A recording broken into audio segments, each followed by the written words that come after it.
대망의 마지막 시간이고요.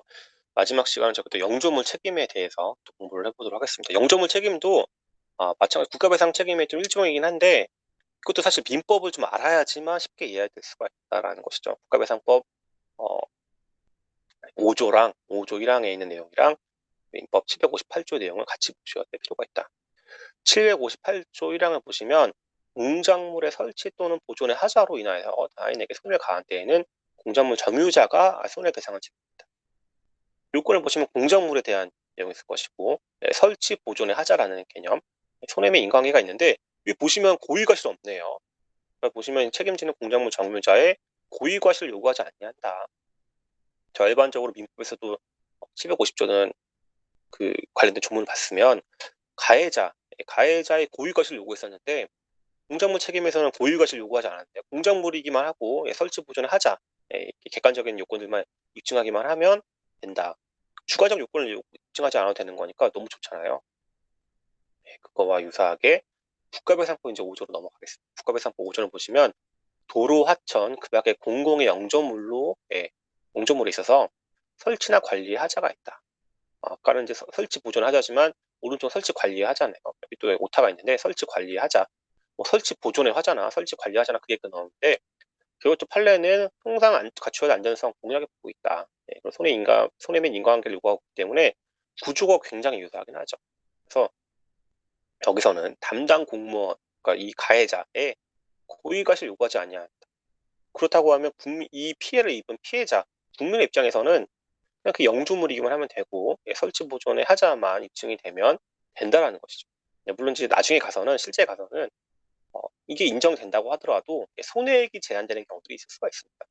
통상 손해인지 아니면 특별 손해인지 따라서 손해액이 제한되는 경우, 특별 손해인지 특별 손해라고 하면 아니면 또 이제 그게 어떤 영조물이라고 하면 저희가 도로, 하천 이런 공물의 개념이 있는데요. 공물 관련돼서는 저희가 현재법 강론 시간이 좀 더 자세히 다룰 거라서 일단 도로, 하천 이런 거 정도만 이해해 주신 다음에 제방이 무너졌다든지 아니면 도로에 어떤 돌이 파여서 어떤 사고가 발생했을 때 일단 관리 안 했다는 거, 통상 갖춰야 안전성 갖추지 못했다는 사정만 입증이 되면 일단 책임 부담시키게 되는 것이죠.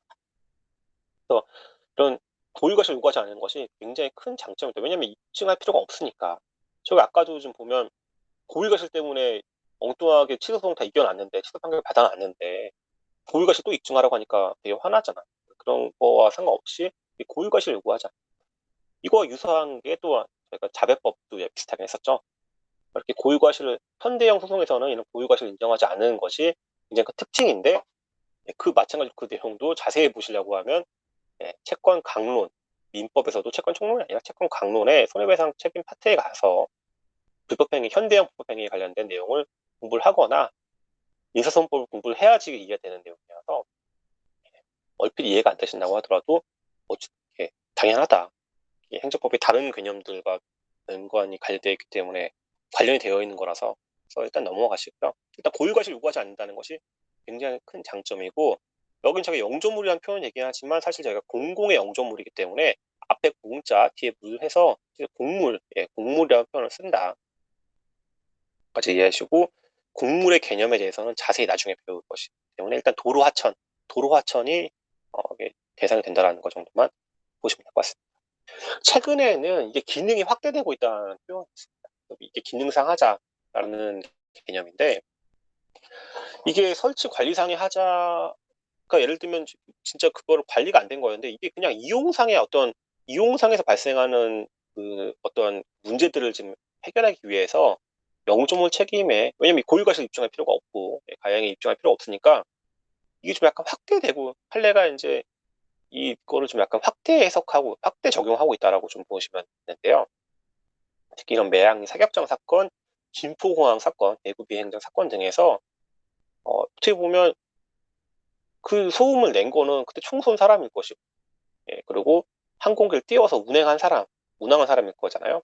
그 항공기에서 나오는 소음 때문에 지금 그 이착륙에서든 아니면 이제 그런 군용 비행기에서라고 하면 어떤 특정한 어떤 고출력의 엔진에서 나오는 크루 때문에 지금 이 어떻게 고주파라고 해야 되나? 제가 이제 뭐 그 정확한 용어는 잘 모르겠는데, 근데 그것 때문에 이웃 주민이 피해를 입는 거잖아요. 그렇다고 하면 사실 그 그 항공기를 운항한 사람, 마치 자동차 손해배상 관련된 그 법에서 보듯이 뭐 운행자라는 개념이 있었잖아요. 그걸 해서 항공을 띄워서 이익을 보는 사람한테 직접 그 어떤 손해배상 청구를 했어야 되는 것인데 쉽지가 않다는 것이죠. 왜냐하면 언제 어느 시간대에 그 비행기에서 어느 정도가 도달해서 나한테 왔는지 이걸 입증하기 쉽지가 않고, 과잉이라든지 손해 발생 사실을 입증하기 쉽지가 않고, 그리고 고의과실도 입증이 쉽지 않잖아요. 그리고 이제 계속 일시적으로 사라지는 건데, 보통 누적해서 보는 계속 생활 관계상의 어떤 관계를 좀 봐야 되는 것인데, 미시적으로 봐서는 이게 쉽지가 않거든요.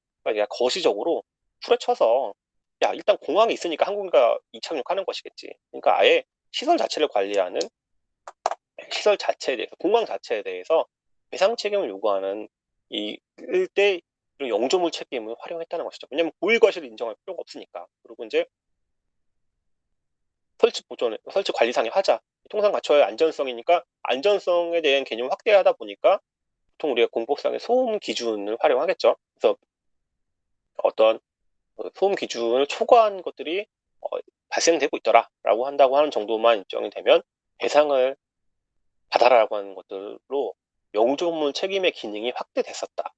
근데 하지만 한계가 분명하거든요. 왜냐하면 배상은 사후적으로 소송해야 되기 때문에 소송은 입증을 해야 되잖아. 돈이 들어가고 변호사 선임해야 되고, 예, 그리고 당사자에게 또 원고 적용. 사실 거기 사는 주민이어야 되는 거야. 주민등록만 들어가 있는 사람, 실제로는 회사는 서울에 다니고 있는데, 예, 서울에 다니고 있는데 김해 공항에 있어서 주민등록이 되어 있다고 해서 과연 이게 될 것인지에 대한 문제도 있잖아요. 예, 뭐 그것 때문에 뭐 예, 관련된 토지 관련된 어떤 재산권이 제한됐던 모르겠지만, 이 적어도 관광권, 보건권과 관련된 내용이라고 하면 직접 그 소음 피해를 받아야 되는 사람이거든요. 그런 걸 따지기 쉽지 않아요. 그걸 소송으로 해야 되고, 손해액도 얼마인지 고의과실 다 해야 되고, 아니면 고의과실이 아니라고 하더라도 영점을 책임이니까 그냥 비응상하자라고 한다고 하더라도 어쨌든 그게 1년 365일 어떻게 되고 있는지를 입증해야 되는 거죠. 감정의 문제가 있지 않습니까? 그러니까 이 돈이 들어가는 작업이다. 이렇게 해서 그냥, 물론 지금은 이 배상의 실익이 크지가 않고 이 공항에 이미 공항에 설치된 이후에 들어온 사람들에 대해서는 또 인정하고지 않기 때문에 좁혀 들어가고 있는 경우가 있긴 하지만, 배상의 영역으로 가기엔 쉽지가 않다. 이거는 바람직한 방법이 아니다. 저희가 어쨌든 행정법을 배우는 이유는 어떤 행정 현상의 대상의 전제가 되는 어떤 사실관계들에 대해서 이게 문제가 되고 있으니까 이걸 관리하겠다는 거잖아요. 국가가 적극 나서서 책임을 지고 또 이걸 관리하겠다는 의미에서 본다고 하면, 예, 관리를 그렇다고 해서 뭐 아예 제일 좋은 거는 공항을 옮기는 것이 가장 좋겠지만, 이미 공항에서 그 공항의 대체 부지를 어디서 구할 것이며, 예, 마찬가지로 그 공항을 만든다고 하더라도 그 공항에서도 이제 그 근처가 개발된다고 하면 똑같은 이 문제가 발생하지 않겠습니까? 그러니까 이제 결국에는 적절하게, 예, 공항을 완전히 폐쇄할 게 아니라고 하면 관리를 시켜야 되는 것이 문제이기 때문에, 그렇다고 하면 사전적이고 또는 일정하게 돼 있기만 하면 쉽게 사전적, 절차적 설계돼요. 보상은 사실 설계되는 거, 배상을 입증해야 되는 문제라고 하면, 재판에 가서 사업부에 가서 입증해야 되는 문제라고 본다고 하면, 보상은 행정의 내부에서 설계하면 되거든, 설계.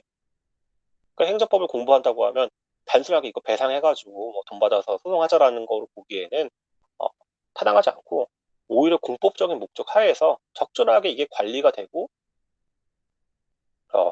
또 절차나 사전적으로 설계될 필요가 있기 때문에 보상의 영역으로 보는 것이 타당하다. 그래서 이제 이 연장으로 공항소음방지법이라든지 군소음보상법은 뭐 최근에 제정되어 있긴 한데, 사실 군소음보상법도 조금 문제가 있는 측면이 없지 않아 있습니다. 저희가 뭐 이 공항소음이나 항공소음에 대해서 다루는 시간은 아니기 때문에, 아무튼 이런 법들이, 예, 보상으로 많이 이렇게 보면 다 소음방지법이든 군소음보상이든 보상인데, 이 보상의 범위는 사실 꼭 현물 보상이 아닐 수도 있고 금전 보상이 아닐 수도 있기 때문에, 공항소음 방지법에서는 생활 보상의 일환으로 해서 여러 가지 전기료라든지 여러 가지 기타의 다른 방법으로 하고 있긴 있는데, 아무튼 어, 예, 이 얘기를 뭐 자세히 할 건 아니니까 일단 이 정도로 해서, 영조물 책임 관련돼서는 이 매양리 사격장 사건, 김포공항 사건, 대구비행기 사건에서 일정 부분, 예, 소음 기준을 정하고 있거든요. 그 공법상의 소음 기준을 원용해서 이게 초과한 경우라고 하면, 예, 하루당 얼마씩 해가지고 계산한 법에 따라서, 예, 과거에 배상 책임을 인정했었다. 하지만 이게 앞으로도 유효할지에 대해서는 분명히 많은 비판이 있고 한계가 있기 때문에 이런 것들에 대해서는 적극적으로 보상의 영역을 해야 되는 것이지 배상으로 가서 좋을 게 하나도 없다라는 것이 제 개인적인 견해입니다. 아무튼 그냥 여러분들은 이 의미의 한계는 잊어주시고 기능상 하자라는 개념으로 이런 아예 자체 시설에 대해서 시설을 관리하는 사람에 대해서 설치 관리하는 사람에 대해서 청구해서 영종무 책임을 많이 원용해서 활용했다라는 것 정도만 이해하시면 되겠습니다. 일단 저 오늘 강의는 국가배상 관련된 강의 여기까지 마치기로 하고요. 예. 하나 더 있었네요. 제가 깜빡했네요. 부연 부담자 배상 책임이 있는데 이거 깜빡했네요.